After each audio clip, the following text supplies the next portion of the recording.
hayatımızda inişli ve çıkışlı yılları biliyor isek, adımlar atmamız gereken yıllarda adımlar atarız, mutlak başarıyı sağlarız. Çocuğuma hangi ismi verirsem o daha şanslı olur. Hayatta 1-0 önde olur. Kesinlikle olur. Hesaplanabilir. Çok zorlandığımız, başarmakta çok zorlandığımız bazı olayların fazla zorlanmadan kendiliğinden çözüldüğünü görebiliyoruz. Hoş geldiniz sevgili izleyicilerim. Size kaderinizin şifresinin isminizde de saklı olduğunu ve aynı zamanda doğum tarihinizde de saklı olduğunu, bütün bu detayların sizin, bizim hepimizin kaderiyle ilişkili olduğunu söylesem ne düşünürsünüz?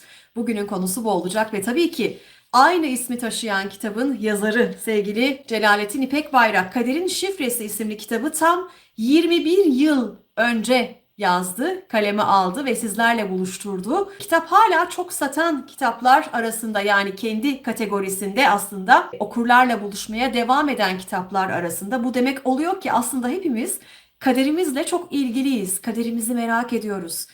Kaderimizin içerisinde nasıl bir şifre var ve biz bunu nasıl çözeceğiz? Bunu merak ediyoruz. Evet, hoş geldiniz sevgili Celalettin İpek Bayrak.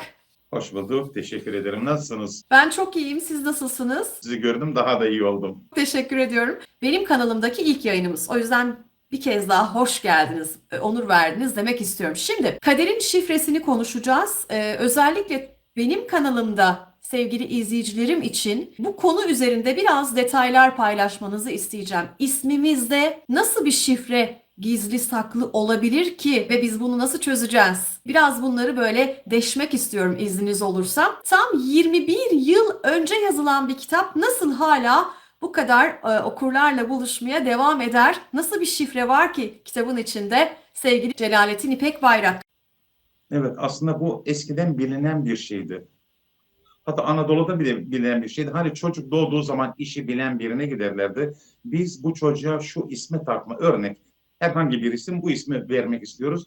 Bu çocuk bu ismi taşıyabilir mi? Ya da halk arasında ismi ağır geldi denir, isimler değiştirilirdi. Biz her zaman uygun zamanlarda uygun sözlerden bahsediyoruz. O yüzden isim, soyisim ve tam doğum tarihiyle kıyasladığımız zaman tabii basit bir matematiksel işlem sonucu bu kadim Mısır'da, eski Roma'da çok iyi bilinirdi, kullanılan birdi. Osmanlı döneminde de ebced kullanılarak uğurlu isimler, şanslı ya da insana şanslı gelecek isimler belirlenirdi. Unutulmuş, unutulmak üzere olan bir bilindi. Biz sadece yeniden modernleştirip gün yüzüne çıkardık. Benim de yakın zamanda aslında öğrendiğim bir detay, siz de bunu paylaşmış oldunuz girizgah yaparken. Eskiden, yani eski Türklerde bebek doğduğu anda hemen Evet. bir isim dahi verilmezmiş. Yani biraz beklenirmiş ve kendi o ismi hak etsin veya kendi bir şekilde o ismi oluştursun diye. Ve gerçekten de Evet. çocuğa, bebeğe herkes, hani şu anda olduğu gibi herkes isim veremezmiş sevgili izleyiciler. Yani Tabii bu ki çok eski Türklerde enteresan değil mi? çok güzel bir yere değindiniz. Hatta meşhur Boğaçan destanı ya da Bamsı Beyrek, bunlar çocuk ismini kendisi kazanacak. Evet, Çünkü öyleymiş. Bu beni çok etkiledi. Neden peki? Bunun amacı ne? hak ettiği ismi içine sinen, benimsediği bir isim olacak. Örneğin baba ya da anne çok güzel bir isim. Baba anneye göre çok güzel bir isim, kulağa hoş gelen bir isim olabilir ama o çocuk yetiştiği zaman o çocuğa aynı keyfi vermeyebilir. Çünkü kişilik, karakter, yetenek, zevkler ve renkler tartışılmaz diye bir laf vardır, biliyorsunuz. Annemizin, babamızın çok hoşlandığı bir şeyden biz hoşlanmayabiliriz. Zaten en büyük der bu. Anne ya da baba çocukları için her zaman kendilerince çok güzel bir meslek düşünürler ama yetenek ve yetenekler Allah vergisidir. O çocuk kendine gelip kendini keşfettikten sonra, yeteneklerini keşfettikten sonra yetenekleri doğrultusunda bir iş yaparsa o zaman hayatı boyunca tabii ki mutlu ve başarılı olur. Hep hobiler vardır. Her insanın, profesör de olsa, efendim yerleri süpüren biri de olsa hiç fark etmez. Mesleğini kusursuz bir şekilde yapar ama bir de hobi vardır. İçinde uhde kalan, ah ben bunu hep yapmak isterdim. Amatörce uğraştığımız bazı işler var ya, aslında o hobimiz olan, amatörce yaptığımız, yapmaktan zevk aldığımız işler kendi asil işimiz olsa, kazanırken de o işten kazanmış olsak, bu her insan için ömür boyu mutluluk demek, huzur demek, başarılı olmak demektir. Aslında çok büyük Çünkü bir potansiyel anlamına mı geliyor? Yani aslında evet, gizli kesinlikle yetenek çok anlamına çok mı geliyor? Evet, çok büyük bir potansiyel. Bir de şans olayı. Dediğimiz gibi her insan yeteneğini bilir, kişiliğini, karakterini ve yeteneğini. Kendi kapasitesini bilir.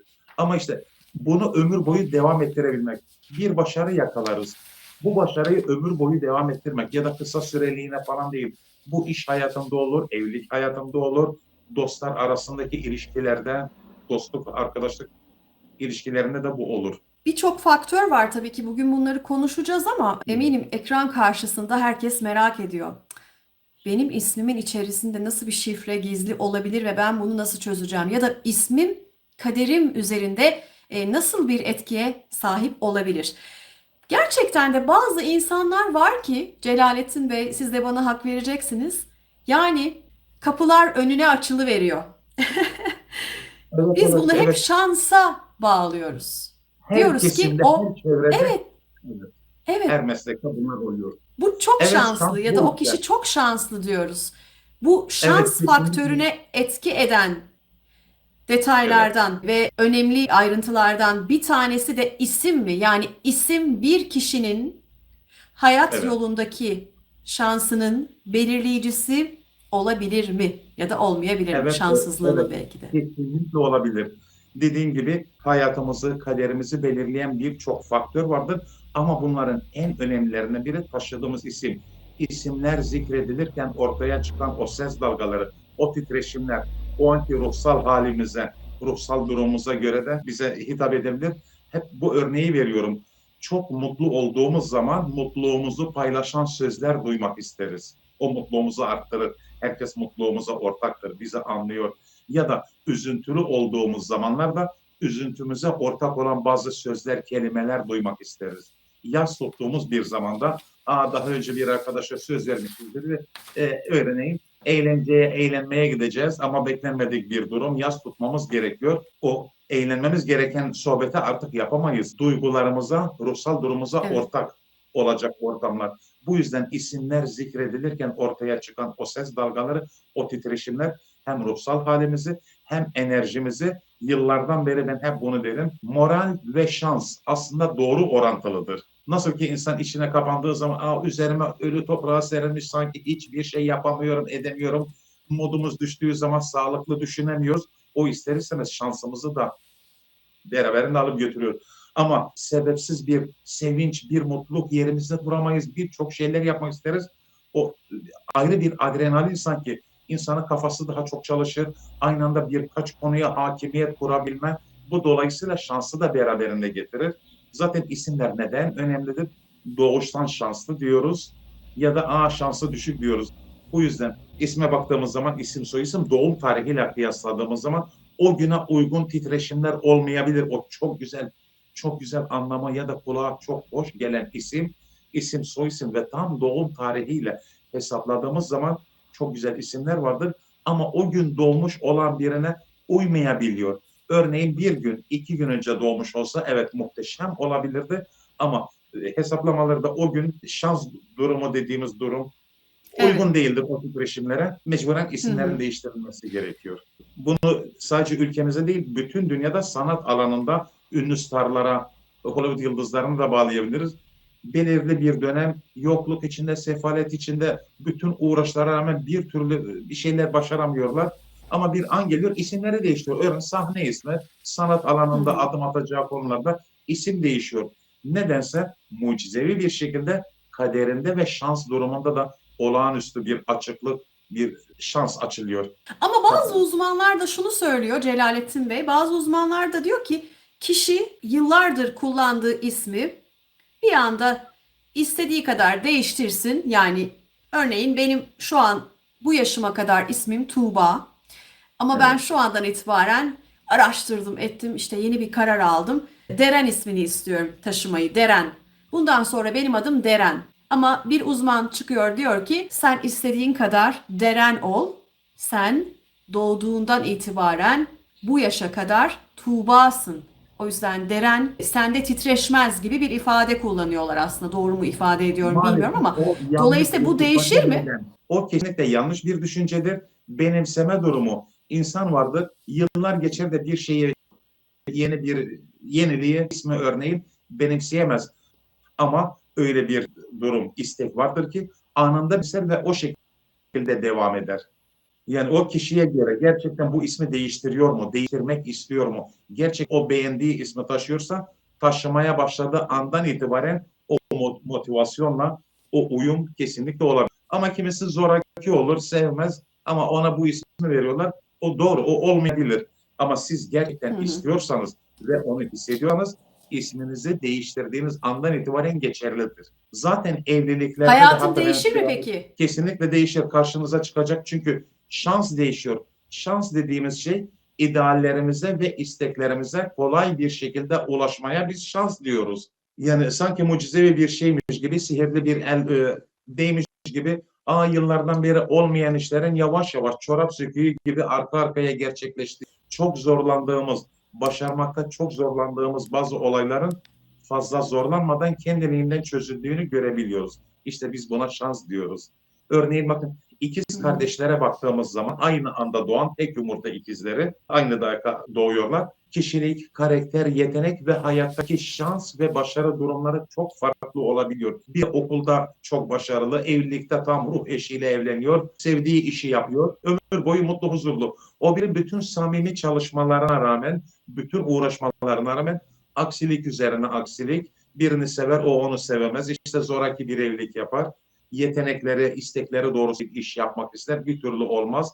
Kerhen başka bir iş yapmak ister. O ruh birliği olmayınca ama işte bir türlü aranan o başarı, o mutluluk bir türlü olmayabiliyor. İşte kesinlikle burada şans devreye giriyor. Bu da taşıdığımız isim ve doğum tarihimizle kıyasladığımız zaman. Bir isim analisti ne yapar? Tam olarak nasıl bir bilgi alabilirim? Nasıl bir hizmet alabilirim bir isim analistinden? Yani bana hayat yolunda nasıl bir rehberlik yapabilirsiniz? Evet, evet çok güzel.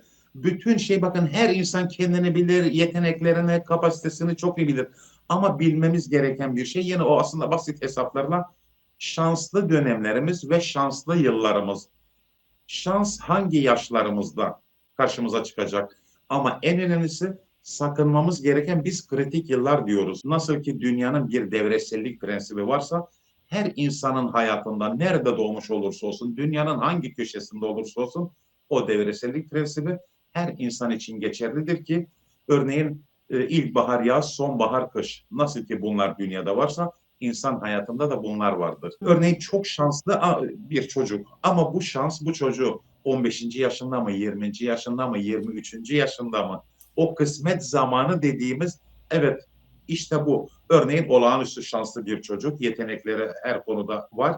Ama denir ki bu çocuk 21 yaşından itibaren şanslı dönemine girecek. O şans kısmet zamanı bunu bulacak ve olağanüstü yükselme dönemi hem mutluluk, huzur anlamında hem maddi anlamda iş konularında hayat yolunda ilerleyecek. Ve buna paralel olarak bir süreliğine değil, bunu ömür boyu devam ettirebilmenin şartı hayatımızda inişli ve çıkışlı yılları biliyor isek adımlar atmamız gereken yıllarda adımlar atarız, mutlak başarıyı sağlarız. Ama bazı dönemler vardır ki irademiz dışında gelişecek aksi ters olaylar sahip olduğumuz her şeyi elimizden alıp götürebilir, kurduğumuz her şeyi yıkabilir. Bu işte olur, evlilik de olur, sağlıkla da ilgili olur. İşte o kritik yıllarda neler olur? İnsan zengindir, iflas eder. Çok büyük işleri vardır, gider. Çok mutlu bir evliliği vardır, evliliği bozulabilir. Ya da sağlığında umulmadık, uğursuz, istenmeyen kötü durumlar olanlar kritik yıllardır. Biz bu yılın hangi zamanlarda başımıza geleceğini bilir ve önlemler alırsak başarımızı, her konudaki başarımızı ömür boyu sürdürebiliriz. Dediğim gibi Yani bunun sonsuza önüne kadar geçmek mümkün mü? kesinlikle mümkün. Kesinlikle mümkün. Örneğin kritik yıllarda yapmayın, yeni ortaklıklar yapmayın. Evliler birbirlerinizi daha iyi anlamaya çalışın. Dışarıdan duyacağınız olumsuz bir şeyi sakın kafanızı atmayın. Bu şanssız bir dönemdir. Allah korusun. Şanssız dönemlerde insan parasını da kaybedebilir, sağlığını da kaybedebilir, evliliğini de kaybedebilir. İşi, gücü hani deriz ya biz hani kurban kestiğimiz zaman ne diyoruz? Malıma, canıma, Evet. yuvama bedel olarak. Ya da Peygamber Efendimizin çok güzel bir sözü vardır. Sadaka ömrü uzatır, belaları def eder. Bu ne demek? olabilecek kötü şeyleri başımızdan uzaklaştırabilir. Ama bunun yanında Kesinlikle. kesinlikle aman Hmm. diyor, iş hayatında olanlar bakın yıllardır başarılısınız ama bu önümüzdeki yıl sizin için kritik, şanssız olabilir. Daha temkinli olursanız yeni atılımlarından sadece o yıl ertelerseniz, risklerden uzak kalırsanız, kimseye yüklü bir şekilde kefil olmaz iseniz ya da bütün birikiminizi güvendiğiniz bir dostunuza, sevdiğiniz bir dostunuza verirseniz, iyilik yapmak istiyorsunuz ama bilin ki orada büyük bir risk vardır, kaybetme riskiniz vardır o belirtilen yılda. Ama o yılı da sakin bir şekilde de atlatabiliyorsa o şans kaldığı yerden devam eder. Ben bunu, bu tekniği Kaderin Şifresi kitabını alarak da öğrenebiliyor muyum? Yani kitapta bu Evet, tekniği kesinlikle anlatıyor orada musunuz? zaten bir tablo, Hı. evet, bir ebced tablosu var. 10 yaşında bir çocuk dahi onu çok rahat bir şekilde, çünkü yazarken, anlatırken herkesin anlayabileceği çok basit bir dil kullanmaya çalıştım ki amaç herkesin anlamasıdır. Aslında çok basittir. İsim, soyisim ve doğum tarihimizi kıyaslıyoruz. Her harfin altına hangi rakam gelecek, nasıl sadeleşecek ve doğum tarihimizde de bunları uyumladığımız zaman şanslı olup olmadığımız ortaya çıkıyor. Dedim ya hani izleyenler merak ediyor. Acaba ismim Evet. şanslı isimler arasında mı? Tabii doğum yılıyla da doğru orantılı dediniz ama bazı isimler var ki gerçekten hani bir ortama girer girmez de o enerjisiyle giriyor. Belki o kişi orada yok ama onun hakkında konuşuluyor. O isim karşı tarafta öyle bir enerji tetikliyor ki sanki daha o gelmeden odaya girmişçesine bir hava oluşuyor. Hangi isimler bunlar? Baştan, doğuştan çok şanslı ya da çok güzel enerjili, çok güzel titreşen isimler var mı? Ve bunlar varsa neler? Şöyle bir öğrenmek istiyorum. Uğurlu bir, yani örneğin şans yıldızı yüksek olan bir günde doğmuşsa ve o çocuk da doğuştan şanslıysa eğer, o zaten cismi daha oraya varmadan ismi onu tanıtmıştır. Hani kimi Ha, insan hem ismiyle hem cismiyle ön planda olur. İşte doğuştan şanslı dediğimiz bu her isimde olabilir. Her isimde her olabilir. isimde olabilir. Yani tek bir Evet. isim veya birkaç isim, şu isim Ha, şöyledir diyemiyoruz hiçbir şekilde. hayır, Doğru yok. mu? Çok güzel Hmm. anlamları olmasına rağmen, bazı isimler olağanüstü güzel anlam olmasına rağmen tek başına bir şey ifade etmiyor. İsim, soyisim, en önemlisi doğum tarihiyle kıyaslandığı zaman, evet, ben bunun yıllarca örneğini vermiştim. Ya insan vardır altında işte 10 milyonluk araba vardır, 10 bin dolarlık kıyafet giymiştir. Bir yere girdiği zaman kimse dönüp bakmaz. O biri gariptir, fazla bir şey yok, belki işsizdir, üzerine yırtık bir gömleği vardır. Ama bir ortama girdiği zaman millet pür dikkat onu dinler. O aura bambaşkadır. Doğuştan Hmm. şanslıysa hangi mesleği yapıyor olursa olsun, evet, o aura onunla beraber gider. Bu yüzden ben o kritik Peki. yıllar içinde, şanslı dönemler içinde şan, şöhret, servet tanımaz. Hangi durumda olursak olalım ya şanslı dönemler gelir bizi bulur, şanssız dönemler de varsa şan, şöhret, servet bir şey ifade etmiyor. Geliyor yine buluyor. Bu ya evlilik hayatında oluyor, ya sağlıkta oluyor, ya iş hayatında oluyor. Bütün mesele işte kaderin şifresi ne işimize yarıyor?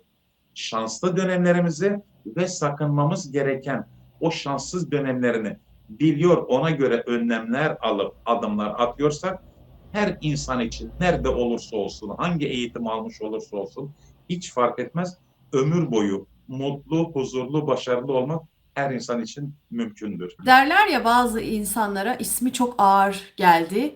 Bu ismi Evet. taşıyamıyor. Evet. Hakikaten de öyle bir enerji de zaten karşı taraftan size geçiyor. Yani görüyorsunuz zaten bunu çok Evet. enteresan. Kesinlikle. Bir de Evet. bazı isimlerin de öyle bir makamı diyeceğim artık hani öyle bir makamı oluyor ki ve aslında siz o kişiye o ismi koyduğunuz zaman ona o makamı da sanki lütfetmişsinizcesine bir enerji oluşuyor. Kişi eğer kendisine çok ağır bir isim konulduysa, evet doğduğu yıl önemli bu hesaplama yapılırken ama kendisine çok ağır bir isim konulduysa bu ağırlığı kendince nasıl üzerinden atacak? Bana bu isim konulmuş. Belki babaannemin ismi, belki çok önemli bir zatın ismi ama ben bunun ağırlığını taşıyamıyorum. İsmimi de değiştiremiyorum. Ne yapacağım? Bir esma mı zikredeceğim? Nedir burada çözüm yolunuz? İlk önce mümkünse tabii ki isme. Bakın, o isme adapte olmak. Bu durumda olan bir insan yeni alacağı isme çok çabuk adapte olur.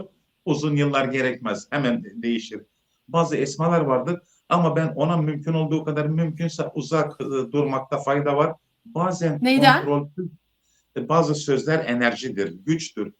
Ama bazıları da kontrolsüz bir enerji ortaya çıkarır. Kaş yapalım derken göz çıkartırız. O yüzden çok iyi alanında uzman birine danışmak lazım. Çünkü Türkçedeki harflerle Arapçadaki harfler olmayabiliyor. Aynı isim örneğin E, G, bizde G, K, o içten gırtlaktan gelen Evet. gayn örnek. Bunları telaffuzu ya da hesaplaması çok iyi olması lazım ki kaş yapalım derken göz çıkartmayalım. H harfi vardır. H harfi, yani bunlar çok değişir. Örneğin dayı, hale, hal, Evet. sirke örnek. O hayı. Bunlar çok önemli. Ona göre hesaplandığı zaman çok çok iyi. Ama dilimiz dönmüyorsa aman Allah korusun kaş yapalım derken göz çıkartma durum olmasın. Ama en kolayı da dediğim gibi muzdaripse o isimden, hoşlanmıyorsa o isimden Evet. kesinlikle ismini değiştirebilir. Nüfusa değiştirmeye gerek yok. Yakın çevresi ona o şekilde istediği şekilde de hitap ederse evet o da olur. Hmm. Peki Evet. az önce isim değiştirmekten söz ettik ya. Aslında güzel bir etkisi olabilir dediniz ama ben ismimi Evet. değiştirdim, Deren yaptım ama hala çevrem beni Tuğba olarak tanıdığı için hala ister istemez Tuğba, ay pardon Deren hani ilk ağızlarına gelen ve enerji olarak da onlarda titreşen Evet. Tuğba olmuş oluyor. Ha Dolayısıyla şöyle bu etkiyi nasıl birkaç aylık bertaraf ederim? evet, birkaç aylık geçiş süreci o normaldir. Ama birkaç aydan sonra tabii ki herkes alışacak. Hmm. Demin niye az önce sanat hayatında ilerleyen insanlara birdenbire tamam tanınmıyor etmiyor ama ismini değiştiriyor. Bütün insanlar onu o yeni ismiyle tanıyor. O şekilde biliniyor artık. O şekilde hitap ediliyor. O kısa sürede şans kapıları açılıyor. Tabii Aa, bununla beraber severek, isteyerek yaptığımız işler olacak. İdealimizde olan işleri yapıp yorulacağız. Kaderimde varsa e, olur, yoksa olmaz. Kesinlikle o yok. Bakın kadere değindiğimiz zaman iki türlü kader vardır. Bir mutlak kader, külli kader, bir de cüzi kader. Mutlak kader, doğduk, ihtiyarlayıp öleceğiz. O mutlak bir kader. Asla değişmez, değiştirilemez. Cenab-ı Allah'ın emrinde olan bir şeydir. Bir de o cüzi kader bizim kendi irademizle vereceğimiz kader ki Kur'an-ı Kerim İsra suresi 13. ayet açık ve net bir şekilde anlaşılır bir şekilde dersek biz her insanın kaderini kendi buyurur Cenab-ı Allah.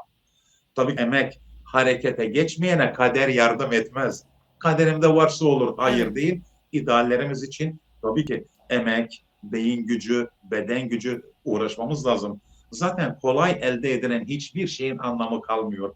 Uğraşarak, yaparak bir şeyleri yavaş yavaş gerçekleştirerek o ömür boyu işte insan o mutluluğu taşıyabilir. Hamile olan izleyicilerimiz, anne adayları, baba adayları şu anda Evet. ekran başında merak ediyorlardır.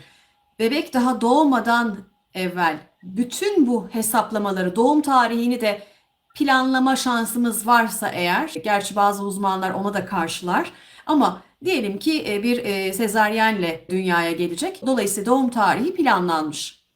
Kız bebek.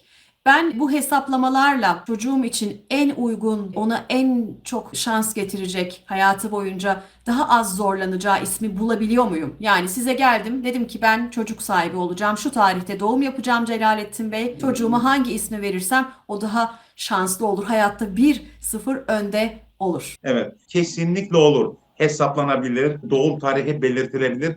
Önemli olan ama sezeryandır ama normal doğumdur. Dünyaya geldiği an o geçerlidir. O doğum tarihidir. Ona göre isimler hesaplanır. Doğum tarihi de belliyse eğer doğuştan şanslı diyebiliriz ve her konuda mutlu, huzurlu, başarılı evet olur. Doğuştan şanslı dediğimiz budur. Bazı uzmanlar hani bir laf vardır. Yarım hoca dinden eder, yarım doktor candan eder misali. Konuya tam hakim isek sorun değil. Ama ben öyle zannediyorum mutlaka öyledir. Öyle bir şey yok. Kesinlikle öyle bir şey yok. Bu neye benzer? Kuluçka. Kuluçkaya benzettiğimiz zaman tavuk da 21 günde belirli ısıda kuluçkadan civcivler çıkıyor. Kuluçka makinesine de versek bu kadere Evet. meydan okumak değil ya da kaderi değiştirmek değil. Olumlu yönde bir canlı ortaya çıkacak. Buyurun, değişen bir şey olmuyor. Ya da tüp bebek aynı olay. Kadere karşı geldi. Hayır değil. Cenab-ı Allah bazı dertleri, sıkıntıları vermişse ama dermanını da vermiş. Allah hiç kimseye dermansız dert vermesin. Bu tür şeyler Amin. olumlu yönde gelişen her şey tabii ki mübahtır. Yani Evet. olmaz. Kadere müdahale hayır denmez. Dişimiz ağrıyor, çürüyecek, gittik dolgu yaptırdık. Bu kadere müdahale değil, bu olması gereken bir şeydir. Aynı buna benziyor. Herkes ister ki çocuğum mutlu olsun, komşum da, tanıdığım tanımadığım her insan mutlu olsun. Sıkıntıda olan insanlar da Allah herkese yardım etsin ama zara gelirse yokluktan gelir. Biz yolda bir ayağı çıplak, sokakta, soğukta gördüğümüz zaman hangimizin yüreği parçalanmıyor? Ah keşke onsuz zengin olsaydım da bütün bu halde olan çocuklara yardım edebilsem. Hangimiz içimizden bunu geçirmiyor? Evet. İnsanın hakkıdır. Severek işler yapsın, mutlu, huzurlu olsun. İnsanı insan yapan duygulardır bunlar, bu istekler. Yani işi Kesinlikle. bilmeyenler olmaz diyor. Hayır efendim, işin aslı evet olur.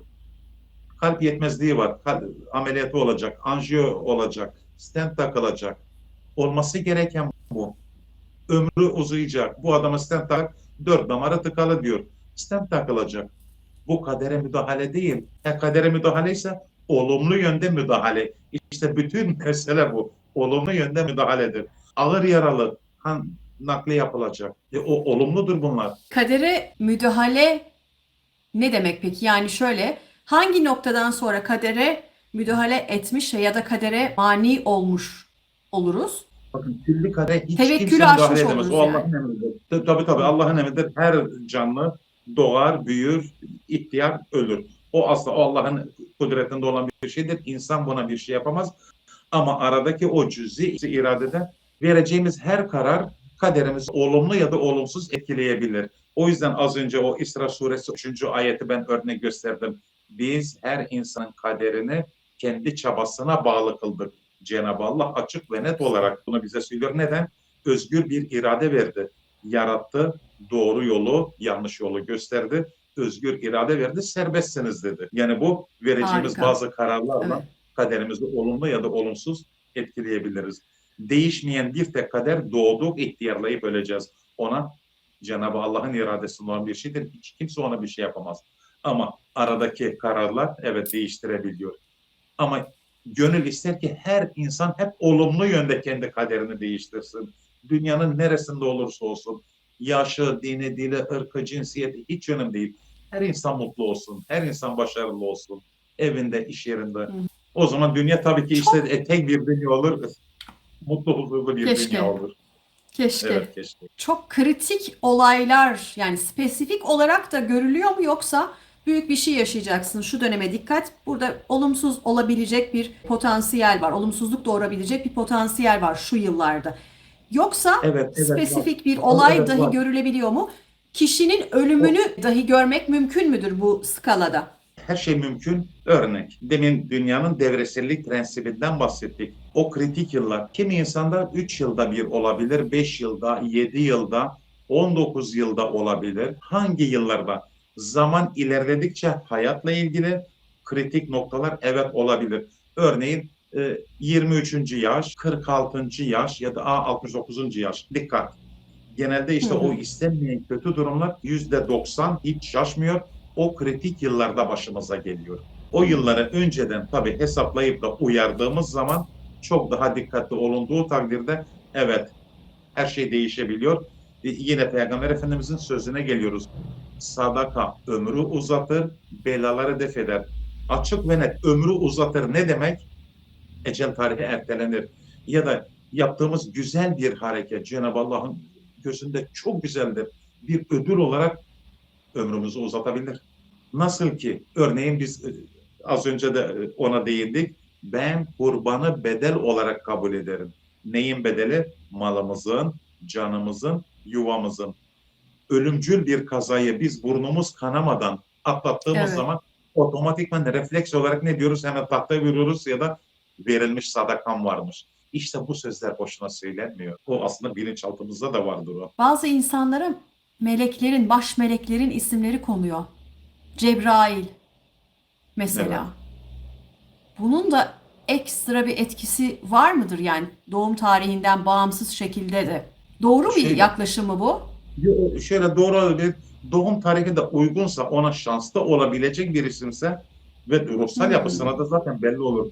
İşte şu yıl Ağır kız gelmez doğurdu. mi? Ağır gelmez mi? Kimine çok güzel gelir ama kimine Hmm, de ağır ağır gelir. gelir. Hani bazen deriz ya balık burçları gereğinden fazla merhametli, duygusal, cebindeki son parasını yolda gördüğü garibana, fakire, dilenciye verir. Bazı Çok insan balıklar da vardır. öyle değil ama biliyor musunuz? Efendim? Mesela bazıları da öyle değil. Bazı balıklar da her balık da aynı değil dediğiniz gibi. Aynen Evet. kovadır, balıktır, biraz daha duygusal. O konuda işte merhamet ama kimisi de diyorum ya o isimlerdeki titreşimler %90'ı o şekildedir ama diğer %10'u var ki o garibanın cebindeki parasını bile alabilir. Herkesin Evet. günahı var ama ne yazık ki her yerde %10 fire oluyor. Peki siz aynı zamanda bir sayı uzmanısınız. Dolayısıyla ben anlıyorum ki sayılar yani zaten bu isim analizi yapılırken de ortaya çıkan rakamlardan bu şifre oluşuyor. Sayılar o zaman hayatımızda gerçekten sandığımızdan çok daha önemli. Bir de şey var, sayı sekansları. Bilmiyorum sizin Evet. alanınız olmayabilir ama sizin yorumunuzu merak ediyorum. 5-2-0.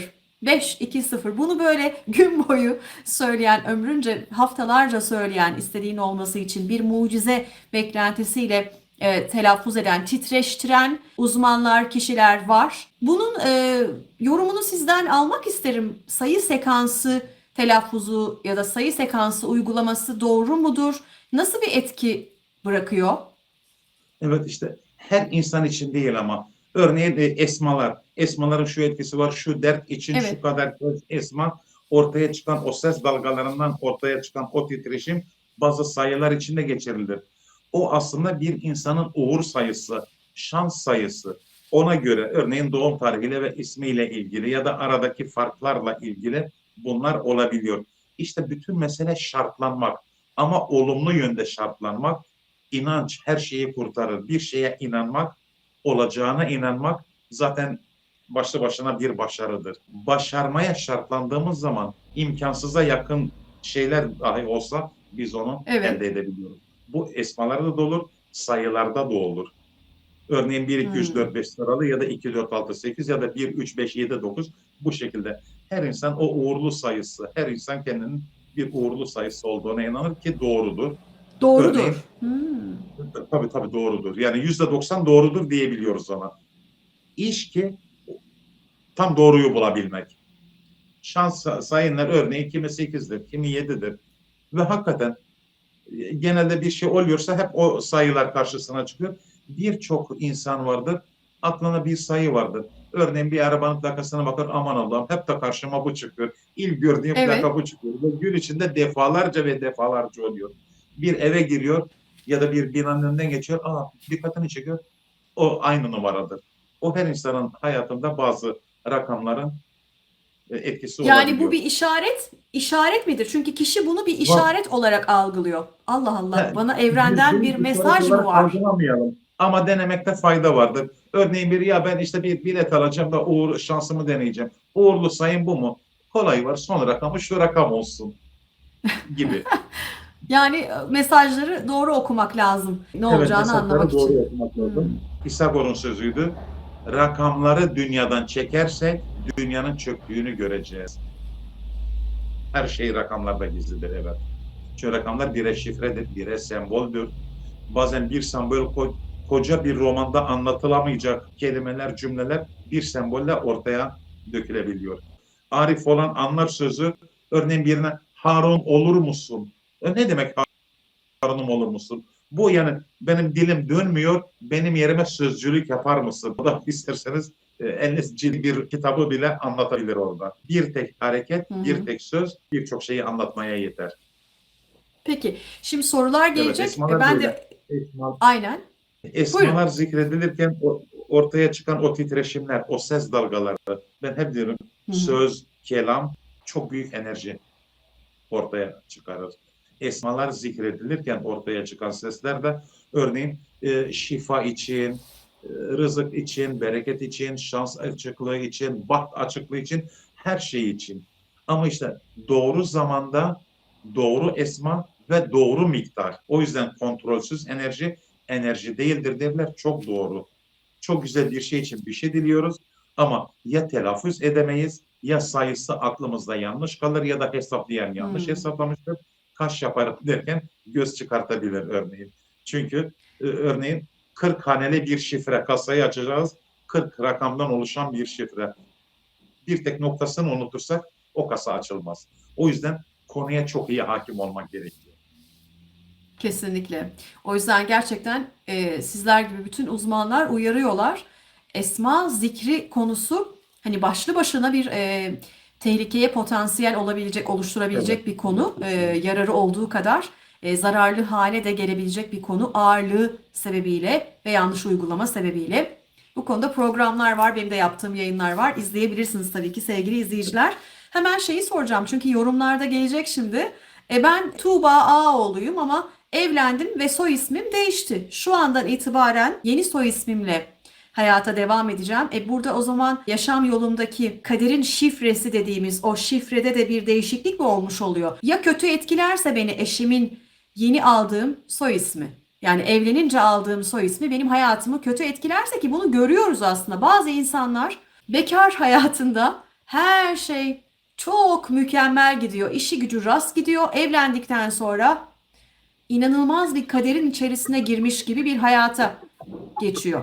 Bazı insanlar da tam tersi, evlendikten sonra yani evlenene kadar bekarken yıllarca iş arıyor, bulamıyor, parasızlık çekiyor, sıkıntı çekiyor vesaire ama evleniyor. Evlilik sana yaradı deniliyor hatta. Böyle bir yorum yapılıyor.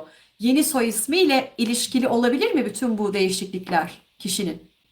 Kesinlikle olabilir. Zaten iki defa bizim için önemlidir kaderin. Bir, çocuk doğduğu zaman isim belirlemede, bir de yıldız uyumları var mı? Fizikte nasıl ki alışverişi varsa evliliklerde de şans alışverişi birdenbire mucizevi şekilde değişebiliyor. Olumlu da olabilir, olumsuz da olabiliyor. Bu yüzden çocuk doğduğu zaman işi bilene giderler de bir de iki kişi evleneceği zaman yıldızlara uyumlu mu? Birbirlerine uyuyorlar mı? Şans alışverişi ne durumda olacak? Bütün bunlar tek tek hesaplanır. Ona göre evet uygundur denirdi. Mucizevi değişiklikler hem olumlu yönde hem olumsuz yönde olabiliyor. Bu kızın, örneğin bu kızın şu belirtilen yıllarda kritik yılları var, dikkatli olun. Ama şu belirtilen yıl şanslı yılı, şansın sıçrama yapacağı bir yıl olacak. Ona göre her şey belirlenir. Erkek adayın da senin de şanslı dönemin bu ama sakınman gereken kritik şanssız dönemin de bu. Bunlar belirtilir, bunlar göz önünde alındığı takdirde evet o sıçrama yapan, o aniden açılan şans ömür boyu korunarak beraber mutlu, huzurlu bir şekilde ihtiyarlayabiliyorlar. Hem işlerinde başarılı, mutlu oluyorlar, hem evliliklerinde olabiliyorlar. Evet, çok güzel yere değindiniz. O çok önemli. Yıldız uyumu çünkü. Peki yoksa yıldız uyumu, şimdi kişi aşıksa, aşk bir işin içine girdiği zaman, şu anda izliyorsunuz, siz de biliyorsunuz. Kişinin gözü hiçbir şeyi görmez. Yıldız uyumuymuş. İsim analiziymiş. Evet, kesinlikle. Evet. Dolayısıyla Celalettin Bey, burada neyi dikkate almak lazım? Benim gözüm görmüyor. Israrla o kişiyle evlendim ve gerçekten söylediğiniz dönemlerde de o sıkıntıları yaşıyorum. Ya da kişiyle tam tamına bir zıtlık söz konusu da olabiliyor mu bazı analizlerde? İki kişinin Evet, şeyine kesinlikle oluyor, baktığınızda. tavsiye etmiyor. Ne Evet, oluyor o zaman? Kesinlikle diyoruz ki bakın, evet bu birbirinizi seviyorsanız, aşıksınız ama bilin ki cicim aylar çabuk geçecek, sıkılacaksınız. Ömür boyu mutsuz, huzursuz, kavgalı bir şekilde mi? Ya da birkaç ay e, çekersin, üzülürsün. Ondan sonra yeni bir yola gidersin. Kimisi ısrarla hayır, hayır, ille de ben bunu istiyorum, değiştiririm. Asla değişmez. Ama hesaplanan bazı gruplar vardır. Eyvah, hatta küçük bir çocukken bakın bu çocuk 2 evlilik yapacak. Kaderinde 2 evlilik var. İşte kaderinde 2 evlilik olanlar ne kadar çaba gösterseniz de, yol gösterseniz de, ikna etmeye çalışsanız da olmuyor. İlle de o istediğini, tabii cicim aylar kısa sürede bitince ayrılıklar ve ikinci evlilik evet oluyor. Hatta kaderinde o 2 evlilik olanlardan bazıları eşler yine ayrılıyor. Bir süreden sonra aynı eşler bir daha evleniyor. Kader kendini gösteriyor. 2 evlilik. Aa, Evet, olabiliyor onlar. O buyurun. kritik yıllarda temkinli olunursa boşanma, bir daha evlilik olmaması için de elinden geleni yaparlar. O kritik yıllarda birbirlerini idare ederler. önlenebiliyor. Peki şey var mı? Size isim analizi için geldik ya da Kaderin Şifresi kitabınızı aldık. O hesaplamayı yapıyoruz. Bir Evet. kişinin kaderinde şöyle bir bilgi olabilir mi? Ya bu kişi hiç evlenmese daha iyi olur. Hayatı daha güzel, sıkıntısız geçirir gibi bir şifre. Örneğin. Yok öyle yok. Yalnızlık Allah'a mahsustur. Ama Aa, tabii yalnızlık Allah'a mahsustur. Her insanın çünkü tabii ki bir beraberliğe, bir evlilik yapmaya ihtiyacı vardır. O yüzden e, yo bazı şu olur. insanların yok hocam. Şöyle şansı çok düşüktür. Yani hani baktığı yerlerdedir deriz ya şansı bak. Ona denir ki bak ille de ruhuna uygun, anlayışlı ama şansı yüksek olan biriyle demin fizikte ısı alışverişi dedik. Örneğin bu garibin şansı bir. Yerlerde sürünüyor. Ama şansı 7, 8, 9 olan bir bayanla evlendiği zaman nikahta keramet vardır sözü boşuna Evet. söylenmemiştir. Çok insanda vardır. Ama evlendikten sonra yolu açıldı, şansı açıldı, rızkı bollaştı. Ya da yine bir yoksulluk dönemidir. Birkaç çocukları vardır. Çocuğun biri doğduktan sonra birdenbire mucizevi bir şekilde annenin babanın işleri açılıyor, rızıklar bollaşıyor. Çok insanda da herkes duymuştur. Veya falan çocuğum doğduktan sonra işlerim açıldı, rızkım bollaştı, bana para yağmaya başladı. Bunu birçok yerde her insan duymuştur. İşte doğuştan şanslı dediğimiz olaylar o. Şansı dipte olan da şanslı biriyle evlendiği zaman ortalanır ama yine o şans evet açılır. Bu O yüzden zaman ne nikahta keramet diliyoruz? var bir sözü. Kesinlikle. Herkes kendi ismine, kendi şansına şans katacak isimli, soy isimli. Kaderinin şifresinde aslında bu şansı taşıyan kişilerle dileriz hayatını birleştirsin. Çünkü bilemiyoruz. Bu analizi Amin. bence herkes yaptırmalı. Evlat sahibi olacak kişiler, başta olmak üzere yine evlilik öncesi belki biriyle bir beraberlik öncesi dahi çünkü hani her şey dedim ya başladıktan sonra o yoldan pek dönülmüyor yani gözü görmüyor Tabii zor kişinin oluyor. hiçbir şeyi. Evet, Evet. evet. Çok teşekkür ediyorum size. Rica ederim. O yüzden yanlış Kesinlikle. yapmaktan korkmayalım. Çok güzel bir söz vardı. Ben o sözü çok severim. Şüphe içinde yaşamaktansa sürprizle karşılaşmak çok daha güzeldir. Ama Allah Aa, her çok güzel. insana bir mutlu sürprizler versin inşallah. Amin. Ne kadar güzel bir sözmüş bu. Evet O çok güzel zaman yani o güzel sürpriz sürprizleri insanı yol açalım götürür. kendimize. Tabii tabii. Bazı insanlar şüpheler, acabalar şunlar atın diyor. Şüpheleri atın. Mutlu anlarınızı bile zehir eder, heba eder o. Günün tadını, anın tadını çıkarın, mutlu olun, eğlenin. Sürprizse eğer belki de çok güzel sürpriz vardır. Heba olmaktansa hep İnşallah. mutlu o sürpriz anına kadar ama hep olumlu düşündüğümüz zaman emin olun ki o sürprizler de hep mutlu, huzurlu sürprizler oluyor. Hadi inşallah herkese de o İnşallah. sürprizler nasip olur. Amin. Ne kadar güzel bir duayla da böylelikle yavaş yavaş kapatmış olalım. Çok teşekkür ediyoruz Evet. bizi izlediğiniz için ve tabii ki değerli konuğum sevgili Celalettin İpek Bayrak çok çok teşekkür ediyorum. Kitabı Sağ olun. inşallah bu analizi merak eden, isminin içerisinde doğum yılıyla birleşince oluşan o şifreyi merak eden ve çözmek isteyen herkesin almasını diliyorum. Kolay ulaşabiliyorlar değil mi kitaba? Tabii tabii internetten kolaylıkla ulaşır. Tamam. Kaderin şifre. Sevgili izleyicilerim, eğer bu video, bu program hoşunuza gittiyse tam olarak şu anda çünkü genelde unutuluyor. Sonra belki de karşınıza çıkmayabiliyor bu kanal ya da bundan sonraki videolar, yayınlar. Dolayısıyla hemen abone olup bu videoyu da eğer beğendiyseniz beğen tuşuna basarsanız bizi çok mutlu edersiniz. En azından hani bir sonraki program için motivasyonumu sağlamak konusunda da bana yardımcı olmuş olursunuz. Ve aynı zamanda güzel bir sürprizimiz var sevgili Celalettin İpek Bayrak'la biz bu yayını planlarken İstedik ki bir sonraki yayında da eminim şu anda çünkü kendi isminizi, doğum yılınızı, kendi kaderinizin şifresini merak ediyorsunuz. Dolayısıyla şöyle bir şey yapalım. Bu programın altına gelen yorumlardan kaç tanesini yapalım hocam? Zamanımız ne kadar varsa ona göre Tamam, 10 tamam, olur, 20 olur, 15 olur. tamam. Zamana göre Zamanımız bakalım. el verdiğince, zamanımız el verdiğince bir sonraki yayınımızda gelecek olan yorumlardaki isim, soy isim ve doğum tarihi değil mi? Doğru söyleyelim. Evet, tam doğum tarihi. İsim, soyisim, doğum tarihini baz alarak bunları not alalım ve isim analizi şeklinde sizlerle buluşturalım. Yani yolladığınız isimleri analiz edelim. Böylelikle size güzel bir sürpriz olmuş olsun. Yani canlı canlı da böyle bir analizde gerçekleştirmiş olalım. Dolayısıyla bu programın altına yapacağınız yorumlar çok önemli. Ama eğer ki kendi isminizin analizini de arzu ediyorsanız, Celalettin İpek Bayrak sizin isminizi de analiz etsin, şifrenizi ortaya çıkarsın, hangi yıllar sizin için daha şanslı olabilir, hangi yıllar daha riskli, bunu öğrenmek istiyorsanız da adınız, soyadınız ve doğum yılınızı yorumlara yazın. Videoyu beğenmeyi unutmuyorsunuz. Çok teşekkür ediyorum. Tekrar görüşmek üzere. Görüşmek Sağ üzere. olun hocam. Kendinize iyi bakın. Sağ olun. Rica ederim.